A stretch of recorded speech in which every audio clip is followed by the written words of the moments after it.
Hola, ¿qué tal? Un saludo a toda la comunidad. Hoy vamos a hablar de hipertensión arterial. Cuando nosotros empezamos a revisar las diferentes bibliografías de medicina interna, ¿no? Nos daremos cuenta de un denominador común. Y este denominador común nos habla de que existen múltiples sistemas que regulan la tensión arterial. Por ejemplo, aquí tenemos enumerados algunos de estos sistemas que regulan la presión arterial o la tensión arterial. Mencionamos el sistema nervioso autónomo, los péptidos vasoactivos, los sistemas de prostaglandinas y sistemas de calicreina-cinina, el metabolismo del calcio, y por supuesto el sistema de renina y aldosterona, que es donde vamos a hacer más énfasis, ¿no? Desde el punto de vista didáctico. Eh, Obviamente el sistema renal, la genética, el endotelio, y entre otros sistemas reguladores de la tensión arterial. Teniendo en cuenta esto, nosotros nos preguntamos, ¿por qué el cuerpo humano contiene muchos sistemas para regular la tensión arterial, no? Es como que paradójicamente hablando, nosotros digamos que para poder darle paso al bolo alimenticio de nuestra cavidad oral hasta el estómago, necesitaríamos dos esófagos, ¿no? Cuando es algo totalmente absurdo. Entonces, pero, ¿por qué nosotros o el cuerpo humano contiene muchos sistemas para regular la presión arterial? Bueno, la respuesta a esta pregunta va a miles de años atrás y por supuesto involucramos la medicina comparativa para darle respuesta a esto. Pero antes de llegar a eso, nosotros tenemos que tener en cuenta, ¿no? Que uno de los sistemas reguladores de la tensión arterial y quizás el más comprometido son los riñones. Estos órganos o este sistema puede producir hipertensión arterial secundaria a una enfermedad que de por sí este desarrolle o simplemente ser un órgano que pueda recibir daño de presión arterial originada en otra parte, ¿no? Entonces, teniendo en cuenta esto, nosotros entramos en lleno a la medicina comparativa para darle respuesta a nuestras preguntas.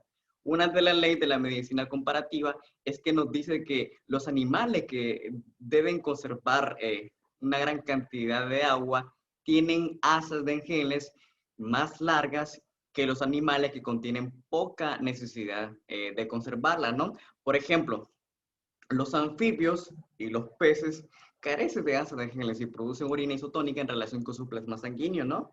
En cambio, si hablamos sobre los mamíferos acuáticos, en este caso el castor, este animalito tiene asas de genes cortas y su orina solo es un poco hipertónica, pero por supuesto la naturaleza siempre nos sorprende, ¿no? Y en este caso nos sorprende con la rata canguro. Resulta que este ser vivo vive de semillas y otros animales secos y no necesita beber agua nunca, ¿no? Y esto se debe a que sus riñones son tan eficientes que pueden vivir casi por completo del agua producida por la respiración aeróbica y tiene asas de geles demasiado largas, ¿no? Y producen orina que es de 10 a 15 veces más concentrada que el plasma sanguíneo, ¿no? Entonces, en cambio, el cuerpo humano, a cuando mucho, produce orina que es 4 veces más concentrada al plasma, ¿no? ¿Esto qué nos quiere decir? Bueno, esto nos dice de que existen mecanismos multiplicadores en contracorriente para la conservación de agua y por tanto para preservar la vida. De modo que nuestro cuerpo humano contiene múltiples sistemas, ¿no? Para regular la tensión arterial, precisamente para esto, para preservar la vida. Claro está que la presión arterial o la tensión arterial responde mucho al medio ambiente en donde estamos rodeados, ¿no? O donde estamos viviendo. Por ejemplo, en la actualidad, nosotros conocemos que la tensión arterial de la jirafa es de 180 milímetros de mercurio, cuya cifra en el humano es patológica, ¿no? De modo que esta jirafa, debido a la tensión arterial fisiológica de 180 milímetros de mercurio que de por sí tiene, eh, la hace desarrollar una hipertrofia ventricular. Bueno, la pregunta es ¿por qué? ¿Por qué sucede esto, no, con la jirafa? La respuesta es en su morfología. La jirafa conocemos que tiene un cuello muy largo, ¿no? En su longitud, de modo que como medida compensatoria su cuerpo aumenta su presión arterial, hipertrofiando el ventrículo izquierdo, y esto es para poder perfundir de manera adecuada o con suficiente fuerza, ¿no? Su cerebro. Entonces, por eso decimos que la tensión arterial va a depender mucho del medio ambiente en donde nosotros estemos rodeados, ¿no? Por supuesto, teniendo en cuenta esto, ¿no? Que es la medicina comparativa y de por qué nuestro cuerpo humano, ¿no? Que contiene muchos reguladores para poder controlar o regular la tensión arterial de manera fisiológica. Entonces, nosotros podemos ya entrar en materia. ¿Cómo nosotros definimos hipertensión arterial, no? Según la Biblia del médico general, la hipertensión arterial sistémica es un procedimiento crónico de etiología variada que se caracteriza por el aumento sostenido de la presión arterial, ya sea sistólica, diastólica o ambas, ¿no? En cambio, medicina interna de Cecil, ¿no? Nos dice que la hipertensión se define como una presión arterial en consulta de 140-90 milímetros de mercurio o superior, ¿no? Valor por el cual se ha contratado beneficios del tratamiento farmacológico en estudios controlados y aleatorizados. Por su parte, Barreras, ¿no? Rossman nos dice que la hipertensión arterial es una elevación sostenida de la presión arterial sistólica, diastólica o de ambas. Y esto se define en general por la presencia mantenida de cifras de presión arterial sistólica igual o superior a 140 milímetros de mercurio o presión arterial diastólica igual o superior a 90 milímetros de mercurio. Estas son las definiciones que nos dan los diferentes autores de medicina interna. Por supuesto, Roca nos da una definición un poco más amplia, ¿no? Nos dice que la hipertensión arterial es la enfermedad que se produce cuando la cifra de tensión arterial, medida como por medio en 3 tomas realizadas, en condiciones apropiadas, con un intervalo de 3 a 7 días entre cada toma, se encuentra por encima de 140 milímetros de mercurio de presión arterial sistólica y 90 milímetros de mercurio de tensión arterial diastólica. Esta definición, obviamente, se aplica a adultos a partir de los 18 años. El manual de Washington, por aparte, nos dice que la existencia de un valor de presión arterial elevado que aumenta el riesgo de que los pacientes sufran lesiones orgánicas en diversos lechos vasculares como la retina, el encéfalo, el corazón, los riñones y la arteria de gran calibre. Subirán, por su parte, nos dice que la hipertensión arterial es un factor de riesgo no importante para la enfermedad cardiovascular, lo que unido a su alta prevalencia hace que sea considerado por la OMS como la primera causa de mortalidad a nivel mundial. Pero obviamente Harrison nos sorprende con su definición. Harrison es un poco más grotesco y nos dice que desde la perspectiva epidemiológica no existe una cifra clara de presión arterial que sirva para definir la hipertensión arterial. Desde la perspectiva epidemiológica, la pregunta es, ¿a qué se refería Harrison, ¿no? con esto? Entonces, si hablamos ya epidemiología, ¿no? de la hipertensión arterial, sabemos que la HTA es una condición muy frecuente y el principal factor de riesgo relacionado con la mortalidad global. Obviamente que las cifras de presión aumentan progresivamente con la edad, por lo que la prevalencia de HTA depende extraordinariamente del segmento etario analizado. De modo que Harrison nos dice, ¿no? en su definición que desde el punto de vista epidemiológico no existe una cifra clara de presión arterial que sirva para definir la hipertensión arterial. Harrison se refería a los segmentos, ¿no? Etario analizados. Depende del segmento etario analizado, podemos definir la hipertensión arterial. Obviamente, esta es muy baja prevalencia en individuos por debajo de los 30 años y la proporción de individuos hipertensos pueden alcanzar hasta el 80% de los mayores de los 80 años.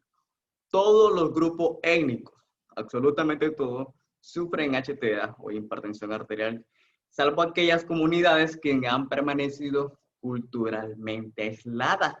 Por eso decimos en parte de que la HTA va a depender mucho del factor ambiental, ¿no?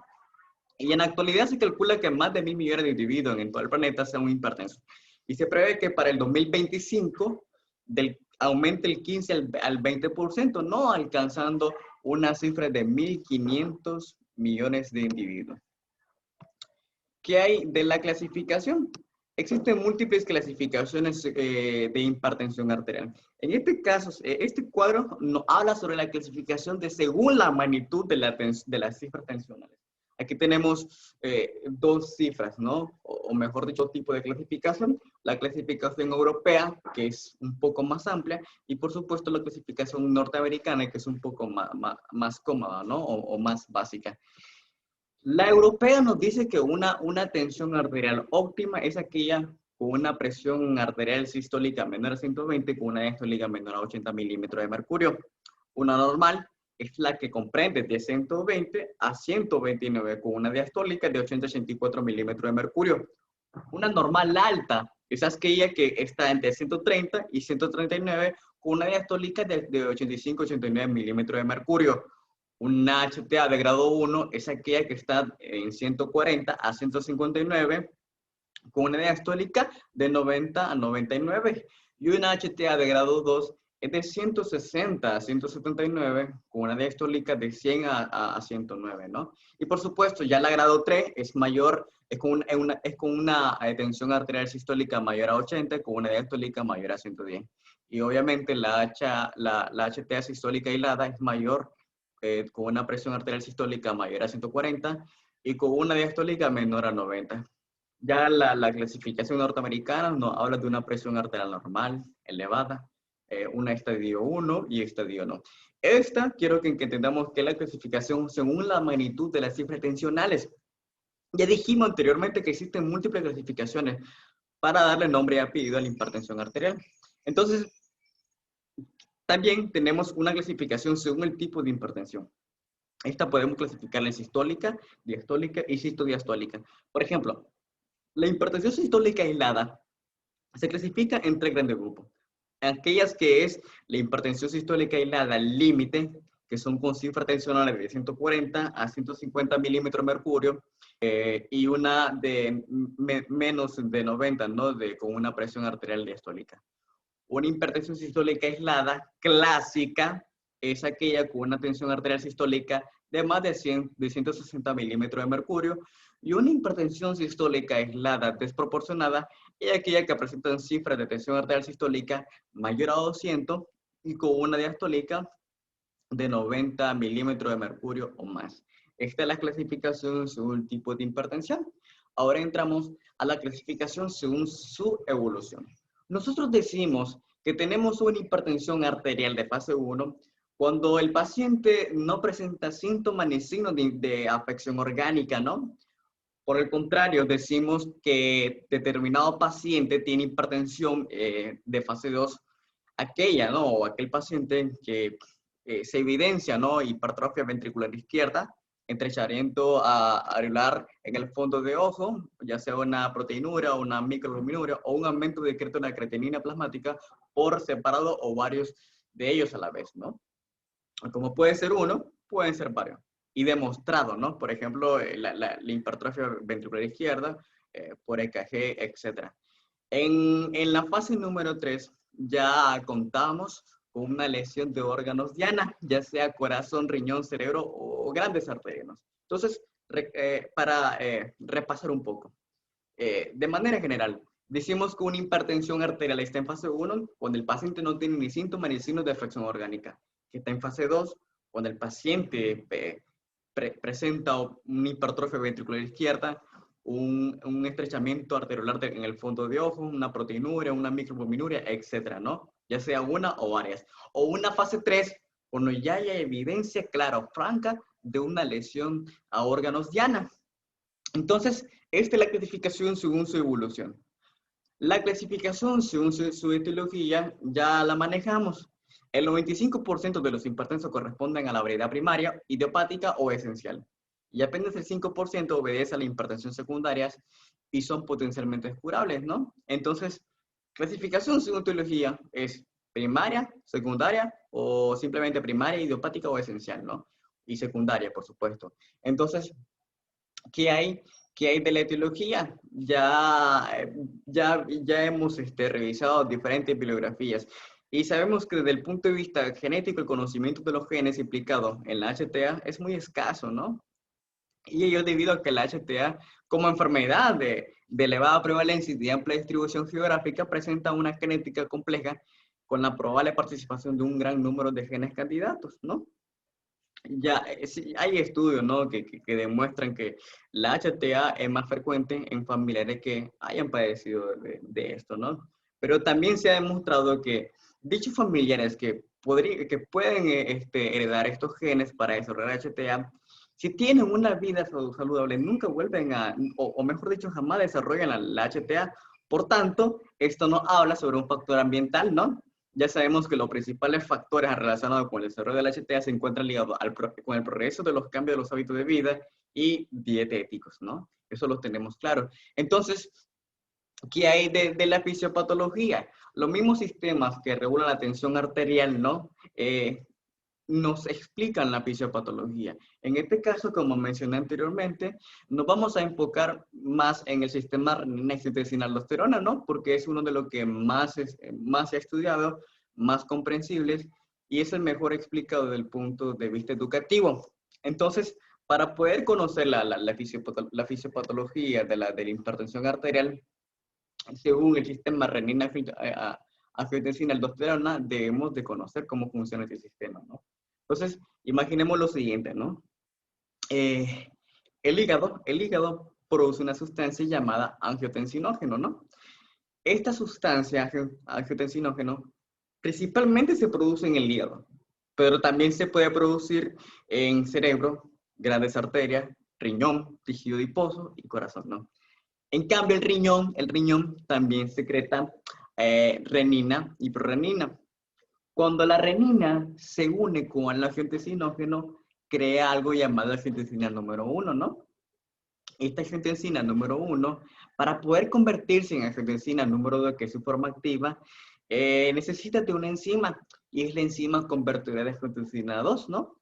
Esta enzima de angiotensina convertidora de angiotensina 2 está presente en todo el plasma, ¿no? Pero mayormente está presente en la circulación pulmonar. Entonces, la angiotensina número 1, para convertirse a angiotensina número 2, necesita de esta enzima convertidora de angiotensina 2. Pero no solo la angiotensina 1 pasa a angiotensina 2 a través de esta enzima, no. También hay otras sustancias como las bradykininas y las quininas. De modo que cuando ya tenemos nosotros angiotensina número 2, ¿no? Esta angiotensina se une a receptores AT1 y AT2. Estos receptores están ubicados en múltiples partes del cuerpo, pero en este caso, para que tengamos una idea, imaginemos de que estos receptores están ubicados a nivel del vaso sanguíneo, ¿no? Ahora, hay dos tipos de receptores, ¿no? Los AT1 y los AT2. La angiotensina 2 se une a ambos por igual y no tiene ninguna afinidad. Claro está que se va a unir más al determinado receptor que se encuentra en mayor cantidad de número, ¿no? Resulta que el receptor AT2 es fetal, ¿no?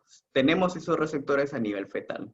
Una vez que ya alcanzamos la madurez, etcétera, nosotros expresamos solo receptores AT1, de modo que esta angiotensina A2 se une al receptor AT1 que está a nivel del endotelio, ¿no? Está ubicado también en otra parte, pero en este caso imaginemos que están ubicados a nivel del vaso sanguíneo, ¿no?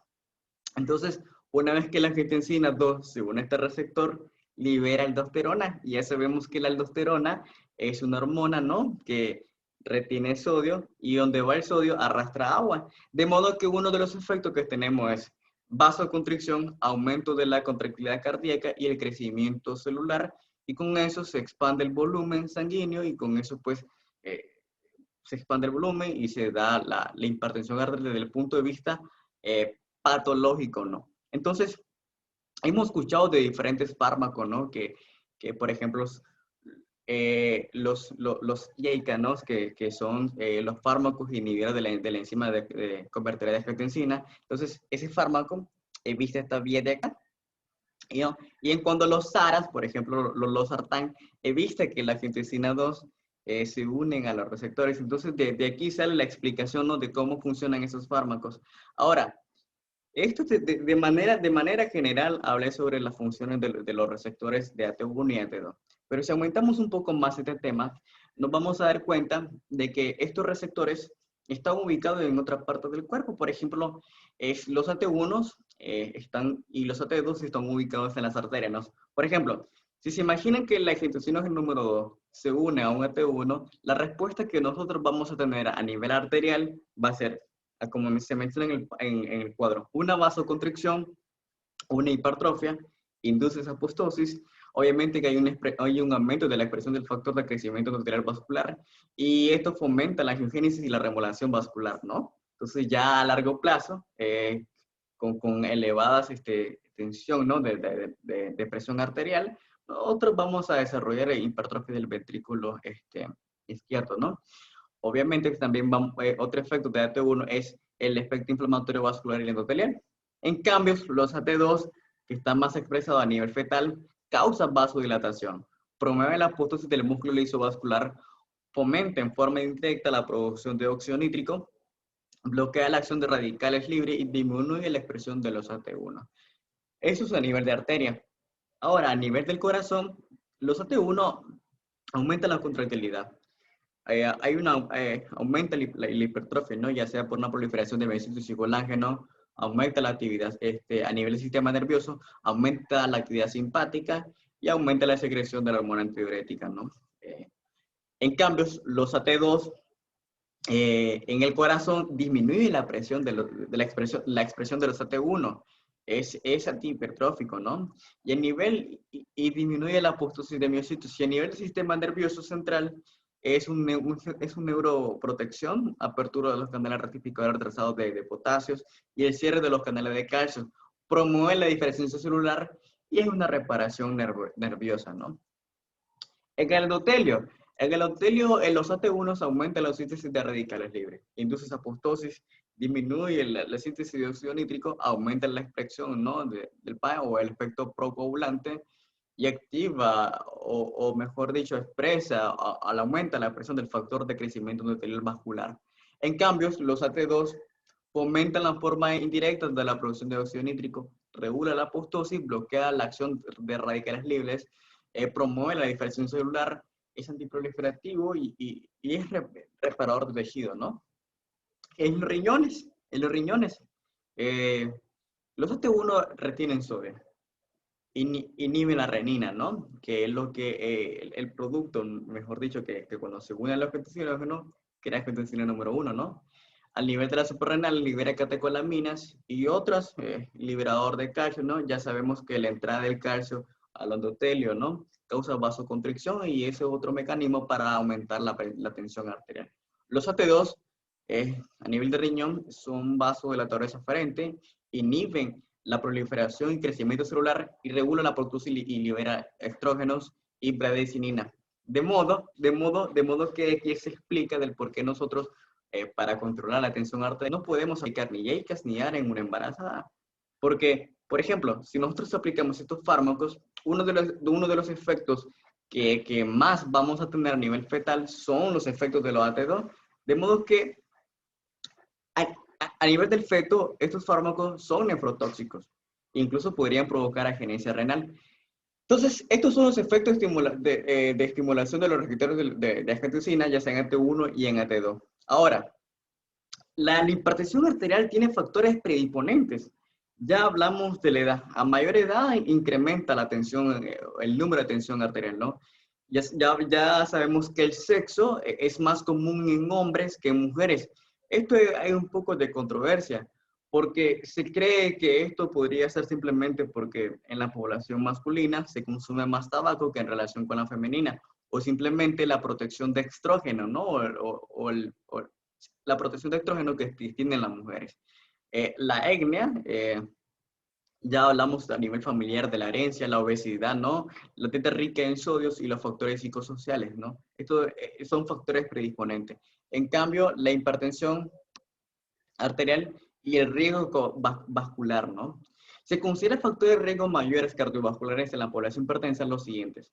Primero, los que tienen historia familiar de enfermedad cardiovascular. Segundo, la edad, ya por encima de los 60 años. El tercero es el sexo, ¿no? Ya las mujeres postmenopáusicas ya tienen igualdad con los hombres, ¿no? Desde el punto de vista epidemiológico. El tabaquismo y por supuesto la diabetes, ¿no? Entonces, ¿qué hay de la anatomía patológica que no expresa la hipertensión arterial? Hay muchos, pero en este caso solo decidí poner 4, ¿no? Para comprender un poco mejor y no extendernos más el tema. En las cardíacas, la anatomía patológica nos dice de que va a haber una hipertrofia cardíaca y ya sabemos por qué se produce la hipertrofia cardíaca, ¿no? A mayor tensión arterial hay más sobrecarga, el corazón necesita compensar eso y una de las medidas compensativas que lo utilices es a nivel de la hipertrofia, ¿no? ya vimos en los efectos de AT1 y AT2 del por qué se crea esta hipertrofia. Obviamente tenemos también las alteraciones vasculares, ¿no? Ahí tenemos arteriosclerosis hiperplásica o proliferativa. Ahí tenemos arteriosclerosis hialina con engrosamiento y hialinización de la íntima y de la media, ¿no? Ya tenemos ahí también los aneurismas biliares de Charcot-Bouchard, que son aquellos aneurismas que se forman, ¿no? A nivel de los vasos sanguíneos perforantes cerebrales. Ya tenemos la aterosclerosis y ya tenemos, por supuesto, la necrosis quística de la médula paraórtica. Esto desde el punto de vista de las alteraciones vasculares. Tenemos también alteraciones cerebrales. Ya dijimos que ocurren los llamados infartos lagunares, que son aquellos infartos con diámetro inferior a 15 milímetros, y por supuesto alteración renal. Ahí ya podemos decir nefroangiosclerosis benigna o maligna, ¿no? Esto es anatomía patológica. Existe aún más, ¿no? Pero decidí poner estas porque son la más estudiada, la más frecuente. ¿Qué hay del cuadro clínico de la hipertensión arterial? Bueno, ya sabemos que la HTA por lo general es asintomática, aunque presiones arterial elevada pueden aparecer síntomas como inespecíficos, ¿no? Ya podemos de ahí mencionar cefalalgia, mareo o vértigo. Y recordemos que la HTA, ¿no? En el cuadro clínico es una enfermedad con una sintomatología inespecífica. Y aunque los síntomas y signos que la acompañan varían, están en relación con el tipo de hipertensión y el estadio en que se encuentra la enfermedad. De modo que nosotros, para poder diagnosticar esto, y ya lo que hemos visto, decimos, ¿no? Con toda total seguridad, de que el diagnóstico del HTA es eminentemente clínico. Y una vez que nosotros estemos con un paciente y sospechemos una HTA, tenemos que seguir 3 grandes pasos. El primer paso es que una vez que nosotros ya confirmemos el diagnóstico, tenemos que pasar a la evaluación y estratificación del riesgo cardiovascular que tiene el paciente, ¿no? Que son las clasificaciones que mencionamos al inicio de la presentación. Y una vez que nosotros confirmemos el diagnóstico de HTA, evaluemos la clasificación del riesgo cardiovascular del paciente, estamos obligados a descartar una HTA secundaria. Aunque esta solo corresponde al 5%, estamos obligados a descartar una HTA secundaria. Bueno, se preguntarán, ¿y cómo nosotros podemos descartar esta HTA? Esto lo podemos hacer de manera sencilla. Con una simple anamnesis, con una simple exploración física y, por supuesto, los estudios complementarios. Pero antes de pasar a cómo nosotros podemos descartar la HTA secundaria, vamos a hablar sobre las causas de hipertensión secundaria. Aquí tenemos un cuadro donde enumeran las causas de hipertensión secundaria en 5 grupos, ¿no? Por ejemplo, renal, endocrina, exógena, neurógenas y otras. Por ejemplo, desde el punto de vista renal, una glomerulonefritis aguda y crónica me puede producir HTA. Una poliquistosis renal me puede igual provocar HTA. Un tumor secretor de renina, ya sabemos de la función de la renina, lo vimos al inicio, igual me podría provocar una hipertensión secundaria a un tumor secretor de la renina, ¿no? Hablando desde el punto de vista renal. Si nos vamos a la otra clasificación, que es la endocrina, un síndrome de Cushing me puede provocar una hipertensión arterial. Una hiperplasia suprarrenal congénita, un hiperaldosteronismo primario, un feocromocitoma, y tumores afines, ¿no? Como los paragangliomas, que podemos encontrarlo también en otras partes del cuerpo, el hipotiroidismo e hipertiroidismo igual nos puede provocar una hipertensión secundaria, una acromegalia, ¿no? Ya conocemos el fenotipo de esto. Desde el punto de vista exógeno, ya está confirmado que los anticonceptivos orales, ¿no? Que contengan estrógenos pueden provocar la hipertensión arterial, ¿no? Secundarias a la ingesta de estos fármacos. Ya sabemos que los estrógenos a nivel hepático, ¿no? Estimula aún más la producción de angiotensinogenos. También la administración de proyectina. Los AINES pueden provocar, ¿no? Hipertensión arterial. Algunas drogas, ¿no? Ya conocemos las anfetaminas, las cocaínas, la droga de diseños y cafeína. Desde el punto de vista neurógeno, el síndrome de la apnea y hipopnea del sueño provoca una hipertensión arterial, los tumores cerebrales, el saturnismo, el síndrome de Guillain-Barré también me provoca una hipertensión arterial. Y entre otras causas tenemos una cortación de la aorta, una HT inducida por el embarazo, quemados, ¿no? Y síndromes carcinoides. Entonces, estas son las causas de hipertensión arterial secundaria, ¿no? Ahora, la pregunta es que nos hicimos una vez en el diagnóstico es cómo nosotros descartamos una HTA secundaria. Ya dijimos que el análisis, la progresión física y los estudios complementarios nos dan la respuesta a esto. Por ejemplo, en análisis, para poder nosotros descartar o diagnosticar HTA secundaria, ¿no? Un paciente que nos llega con una historia de consumo de alcohol, drogas o fármacos o con capacidad hipertensiva, con que nos diga esto el paciente, nosotros ya decimos una HTA secundaria de dicho consumos. Por el cambio, si nos llega un paciente y nos dice que tiene episodios paroxísticos, ¿no? Acompañada de palpitaciones, sudoración y cefalgia, nosotros pensamos feocromocitoma. Ya sabemos, ¿no? Que por lo general la producción de catecolaminas es más tendente en la noche que en relación al día. Una historia de infección urinaria de repetición como la glomerulonefritis o su hematuria, pensamos HTA de origen renal. Un paciente que desarrolle esto antes de los 30 años, nosotros igual pensamos en una HTA vasculorenal. Una somnolencia diurna, una cefalgia matutina y roncador, nosotros pensamos en un síndrome de apnea y hipopnea del sueño, ¿no? Un traumatismo renal nos da un HTA vasculorenal. Esto es anamnesis. Ahora, ¿qué hay en la población física? Si nosotros vemos masas renales o hepáticas, pensamos en una policostosis renal. Si nosotros tenemos un paciente con fases de luna llena, obesidad troncular, estrías rojizas, pensamos en un síndrome de Cushing. Si nosotros podemos detectar un soplo lumbar, hablamos de una HTA vasculorenal. Y así sucesivamente, ¿no? En la exploración complementaria, un paciente que nosotros encontremos una hipopotasemia, pensemos, obviamente, una hipopotasemia más cifras de HTA de tensión arterial elevada, nosotros pensamos en un hiperaldosteronismo primario, ¿no? O una HTA vasculorenal. Por ejemplo, el aumento de la creatinina con un paciente que es hipertenso, HTA de origen renal, disminución de la TTH, entonces nosotros pensamos en un hiperparatiroidismo o un hipertiroidismo, un aumento de la calcemia, hiperparatiroidismo y hematuria proteinúria y cilindro, una HTA de origen renal. Como vemos, en términos generales, la HTA secundaria podemos nosotros diagnosticarla, ¿no? Con una simple anamnesis, la exploración física y las progresiones complementarias. Entonces, ya nosotros hablamos de cómo la clínica, cómo diagnosticar, etcétera. Pero ¿cómo podemos nosotros distinguir una emergencia hipertensiva de una urgencia o crisis hipertensiva? Bueno, la emergencia hipertensiva se define como la presencia de una HTA de grado 3. Ya lo vimos al inicio, cuál representa este grado, ¿no?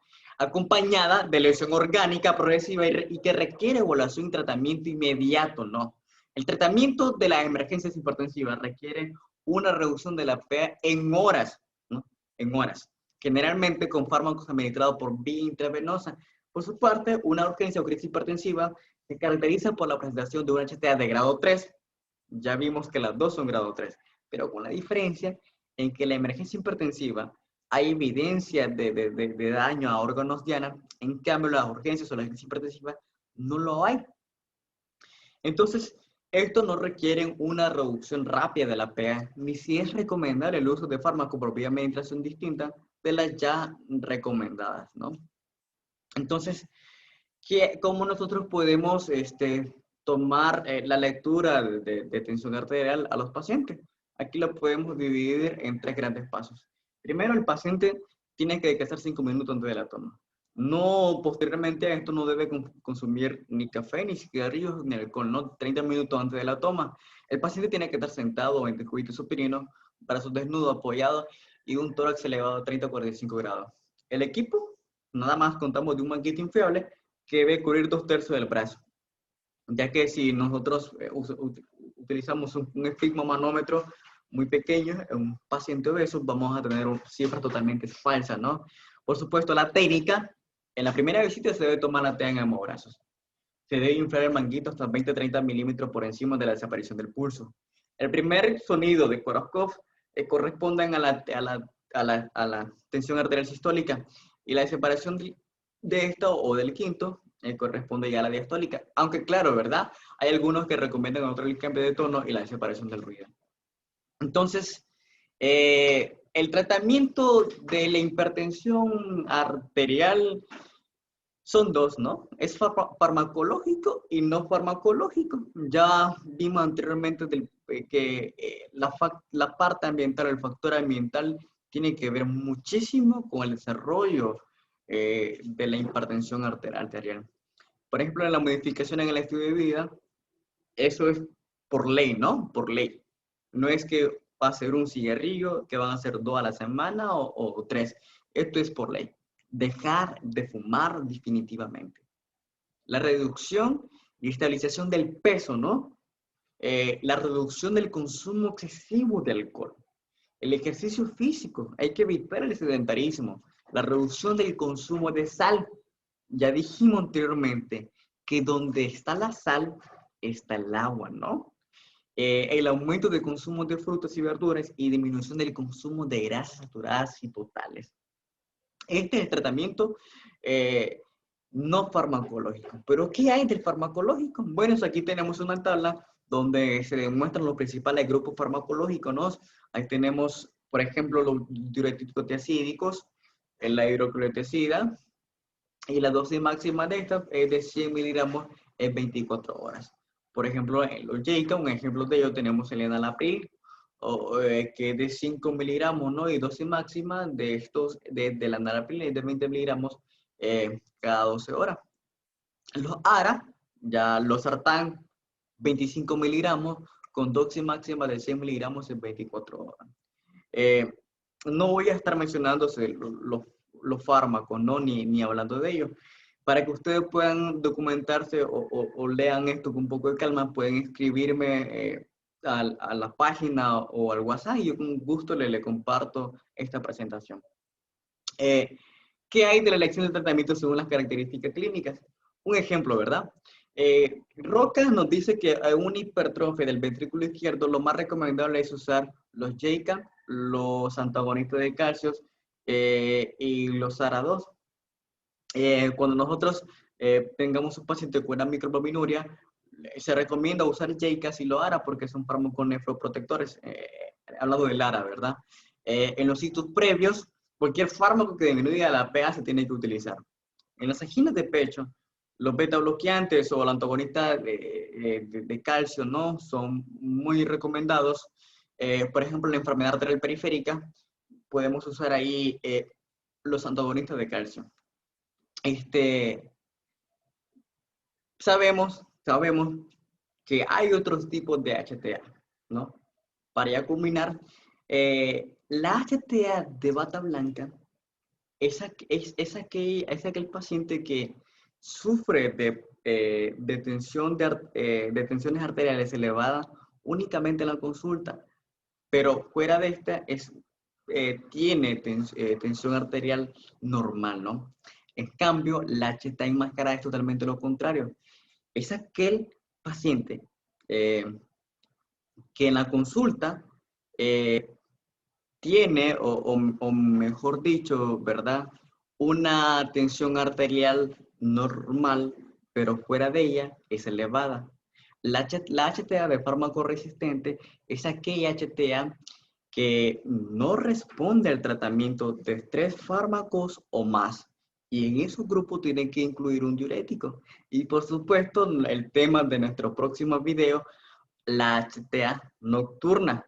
En este caso, no quise hablar de esta HTA, que es muy interesante saber de ello, ¿no? Por ejemplo, el ciclo de la hipertensión arterial, y esto explica del por qué la mayoría de los infartos se dan por la madrugada. Entonces, no lo quise incluir en este video para no extenderme más, ¿no? lo dejamos como un subtema o en nuestro próximo video.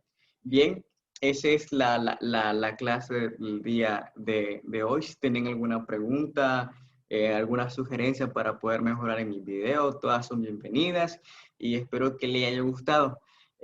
Tengan excelentes días a todos. Bye.